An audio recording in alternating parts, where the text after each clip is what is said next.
दोस्तों, हाल ही में मैं एंगकोर वट, जो कि दुनिया का सबसे पुराना मंदिर है और सबसे बड़ा भी, उसे देखने के इरादे से कंबोडिया गई थी।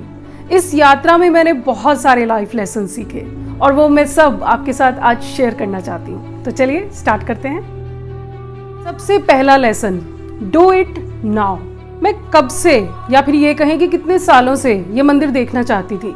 मौका भी मिला, रिसोर्सेज भी थे, पर बस प्लान बनाया ही नहीं। कभी लगा कि कैसे जाऊं, अकेली जाऊं या फैमिली को साथ में लेके जाऊं, क्योंकि हस्बैंड यहाँ जाने में बहुत ज़्यादा इंटरेस्टेड नहीं थे। पर मेरी इच्छा इस प्राचीन मंदिर को देखने की थी और जैसे ही इस बार मुझे मौका मिला, समय मिला, तो मैंने डिसाइड किया कि अब और लेट नहीं, क्योंकि अगर मैं ऐसे ही डिले करती रही तो मेरी ये इच्छा कभी पूरी ही नहीं होगी। मैंने यही सीखा कि जो मन है, अगर माहौल है, अगर रिसोर्सेज हैं तो कर लो। जो भी मन की इच्छा है उसका सम्मान किया जाए और अगर उसे पूरा करने की क्षमता है तो पूरा भी किया जाए। प्लान सिर्फ बनाए ना जाएं, उन्हें एग्जीक्यूट भी किया जाए, क्योंकि अगर अब नहीं तो फिर पता नहीं कब, या फिर शायद कभी भी नहीं। सो जो भी काम करना है, डू इट नाउ। दूसरा सबक, डोंट एज्यूम इन एडवांस। कुछ भी पहले से सोचकर कोई शुरुआत नहीं करनी चाहिए, क्योंकि जनरली हमारा माइंड नेगेटिव ही पहले सोचता है। तो अगर सोचना ही है तो पॉजिटिव ही सोचें, और अगर कुछ नहीं सोच पा रहे हैं पॉजिटिव तो फिर ना सोचें। क्योंकि कंबोडिया हम बैंकॉक के रास्ते से जा रहे थे, तो बैंकॉक एयरपोर्ट पे भी मुझे वीज़ा चाहिए था। हालांकि वीज़ा ऑन अराइवल का प्रोविजन है, पर मैं पहले से ही वीज़ा लेकर जाना चाहती थी। लेकिन समहाउ मैं वीज़ा अप्लाई करने में लेट हो गई और वीज़ा नहीं मिला। थोड़ा तो मुझे लगा कि एयरपोर्ट पर बहुत टाइम वेस्ट हो सकता है, क्योंकि किसी ने बताया कि 5-5 घंटे की लंबी लाइन भी होती है। पर अब कर ही क्या सकते थे, वीज़ा नहीं मिला तो वहीं जाकर लेना था, और अगर लाइन में लगना था तो लगना था।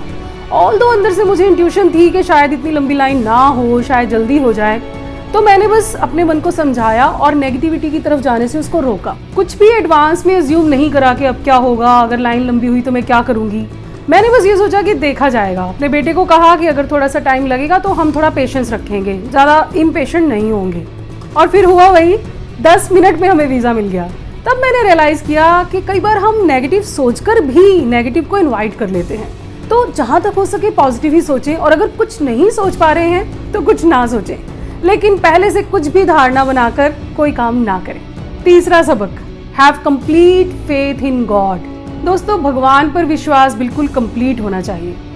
जाने से 2 दिन पहले मैं रात में सो नहीं पा रही थी, थोड़ा एक्साइटेड भी थी कि 2 दिन बाद जाना है। तो ऐसे ही गूगल पर वहाँ का वेदर चेक करने लगी और वेदर प्रेडिक्शंस देखकर मेरे होश उड़ गए। तीनों दिन जब मुझे वहाँ होना था, भारी बारिश और भारी तूफान का प्रेडिक्शन था। सच में मैं बहुत डर गई। मुझे लगा मैं पहली बार इस तरह से अकेली जा रही हूँ। हालांकि विदेश तो पहले भी गए हैं, लेकिन ऑफिशियल पर्पस से गए हैं तो हर चीज़ अरेंज्ड मिलती है। यहाँ मैं पहली बार खुद अपने भरोसे जा रही हूँ और अपने बेटे को भी लेकर जा रही हूँ। क्या होगा अगर वहाँ पर बारिश मिली, तूफान मिला, कहीं पूरा ट्रिप खराब ना हो जाए। फिर मैंने गूगल पर दोबारा सर्च किया, फिर वही प्रेडिक्शन था। फिर मैंने गूगल पर यह सर्च किया कि क्या ऐसे मौसम में आपको हवाई यात्रा करनी चाहिए, तो उसका जवाब पॉजिटिव था कि हाँ, बारिश में भी हवाई यात्रा की जा सकती है, इसमें कोई भी खतरा नहीं है। तब फिर मैंने दिल से प्रार्थना की, थोड़ा मेडिटेट भी किया, अपने डर को कंट्रोल किया, क्योंकि अब यात्रा तो करनी ही थी। अब फ्लाइट्स बुक हो चुकी हैं तो पैसे तो वेस्ट नहीं करने थे, जाना ही था। मैंने भगवान से ये प्रार्थना की कि प्लीज़ गॉड, मैं बस सेफली वहाँ तक पहुँच जाऊँ। अब वहाँ जाकर अगर नहीं अच्छे से घूम पाए तो चलिए कोई बात नहीं, लेकिन सेफ्टी का एक एंगल मेरे दिमाग में था।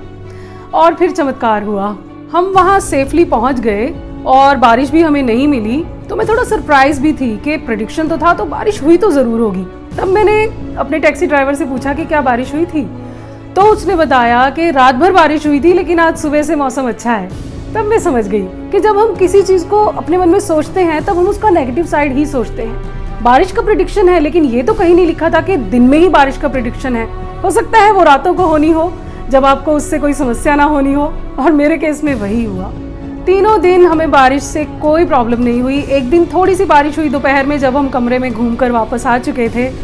पूरे सफ़र में मुझे महसूस हुआ कि भगवान मेरे साथ थे, और मैंने रियलाइज़ किया कि जब हम सोचते हैं तो कहीं ना कहीं थोड़ा नेगेटिव ही सोचते हैं। जब मैं ये पढ़ रही थी कि वहाँ बारिश का प्रेडिक्शन है, तब मुझे ये भी सोचना चाहिए था कि हो सकता है ये बारिश रातों में होनी हो, दिन में ना होनी हो जब हमें घूमना है। और वही हुआ। पूरे सफ़र में, पूरी यात्रा में मुझे महसूस हुआ जैसे भगवान हमारे साथ हैं, हमारा ध्यान रख रहे हैं। तब मैंने रियलाइज़ किया कि अगर गॉड में विश्वास रखना है तो ये कंप्लीट होना चाहिए, तभी शायद मिरेकल्स भी हमारी ज़िंदगी में हो सकते हैं। चौथा और बहुत बड़ा सबक, मनी मैनेजमेंट। दोस्तों, बैंकॉक एयरपोर्ट पर पहुंचते ही मैं थोड़ा एक्साइटेड हो गई क्योंकि हमें बहुत जल्दी वीज़ा मिल गया था। मुझे लगा कि आज रात बैंकॉक में है तो थोड़ा बैंकॉक भी देख लिया जाए क्योंकि अगले दिन सुबह हमें कंबोडिया के लिए निकलना था। होटल जल्दी पहुंचने के लिए मैंने प्राइवेट टैक्सी को हायर किया, हालांकि होटल की टैक्सी आई भी हुई थी फिर भी, और जल्दी जल्दी में टैक्सी ड्राइवर को 200 थाई बात की जगह $200 दे दिए। दोनों करेंसी मेरे पर्स में थी, एक साथ थी, बीच में एक पतली सी दीवार थी वॉलेट की, और नई करेंसी में कन्फ्यूजन तो होना पॉसिबल था ही, मेरे साथ भी वही हुआ। जल्दी जल्दी में मैंने उसे $200 पकड़ाए और हम लोग होटल में घुस गए। हालांकि वो ड्राइवर थोड़ा सा कंफ्यूज भी था लेकिन कुछ समझा नहीं पा रहा था क्योंकि कम्युनिकेशंस की प्रॉब्लम थी। बाद में जब मैंने महसूस किया कि मैंने उसे कुछ 450 इंडियन रुपी देने की बजाय 16,000 कुछ इंडियन रुपी दे दिए हैं तो मुझे बड़ा अफसोस हुआ। ख़राब लगा कि मैं एक्साइटेड थी लेकिन मुझे ध्यान रखना चाहिए था। लेकिन उसके बाद अच्छी बात ये हुई कि पूरे सफ़र में मैंने पैसे का बहुत ध्यान रखा। कंबोडिया में डॉलर की करेंसी यूज़ होती है, मैंने एक एक डॉलर का ध्यान रखा क्योंकि शायद मुझे ये सीखने की ज़रूरत थी। पैसे को लेके मैं थोड़ा सा कैजुअल रहती थी और मैंने रियलाइज़ किया हम सब ये गलती कर देते हैं, एक्साइटमेंट में ध्यान नहीं रखते हैं कि कितना पैसा हमने दिया, कितना लिया। और ये लाइफ लेसन मुझे पूरी ज़िंदगी याद भी रहेगा क्योंकि वो कहते हैं ना कि जो हार्ड तरीके से सीखे जाते हैं वो लेसन्स कभी भूलते नहीं। 5वां लेसन, ट्रस्ट पीपल। दोस्तों, इंसान पर, एक दूसरे पर विश्वास करना बहुत ही ज़रूरी है। जब मैंने अपनी फ़्लाइट्स बुक कर ली थी उसके बाद मैं ऐसे ही देखने लगी कि कंबोडिया कितना सेफ कंट्री है, तो मैंने पढ़ा कि बाकी देशों की तरह ही वहाँ पर भी फॉरेनर्स के साथ कुछ छीना झपटी और छोटी मोटी चोरी के इंसिडेंट्स हैं। लेकिन समहाउ उसे पढ़कर भी मैं बहुत नेगेटिव नहीं हुई। मैंने रियलाइज़ किया ये तो कहीं पर भी हो सकता है, किसी भी देश में हो सकता है, तो मुझे पहले से वहाँ के लोगों के लिए कोई ओपिनियन नहीं बना लेना चाहिए। और जब मैं वहाँ पहुँची मुझे इतने अच्छे लोग मिले, होटल के स्टाफ से लेकर टैक्सी ड्राइवर, टुक टुक ड्राइवर तक, हर कोई बहुत ही लविंग, केयरिंग और कोऑपरेटिव था। यहाँ पर भी मैंने रियलाइज़ किया कि जब हम पहले से नेगेटिव नहीं सोचते हैं तो फिर बहुत बार नेगेटिव नहीं ही होता है, और अगर फिर कुछ होता भी है तो कहीं ना कहीं हम उसको समझकर उसमें जो रिक्वायर्ड एक्शन होता है वो ले भी पाते हैं क्योंकि हम अंदर से नेगेटिव नहीं होते। छठा और आखिरी लाइफ लेसन जो मैंने इस यात्रा से सीखा, कीप एक्सपेरिमेंटिंग। दोस्तों, जब मैं वहाँ पहुँची मुझे हर चीज़ इतनी अच्छी लग रही थी तो मेरा सब शेयर करने का मन कर रहा था, और वहीं से मैंने ट्रैवल ब्लॉग्स की शुरुआत की। अपनी शेयर करने की नेचर को मैंने और एक्सपेंड करते हुए हर अच्छी चीज़ को कैमरे में कैद करके सब लोगों से शेयर किया और उसे बहुत अच्छा रिस्पॉन्स भी मिला। मैंने ये सीखा कि जो भी अच्छी चीज़ है जो आपको अच्छी लग रही है उसे शेयर करने में कोई हर्ज नहीं है, उसे ज़रूर शेयर करना चाहिए क्योंकि कभी कभी वो किसी के काम भी आ जाता है। तो दोस्तों, ये थे मेरे लाइफ लेसन्स और आई होप आपको मेरा ये वीडियो अच्छा लगा होगा।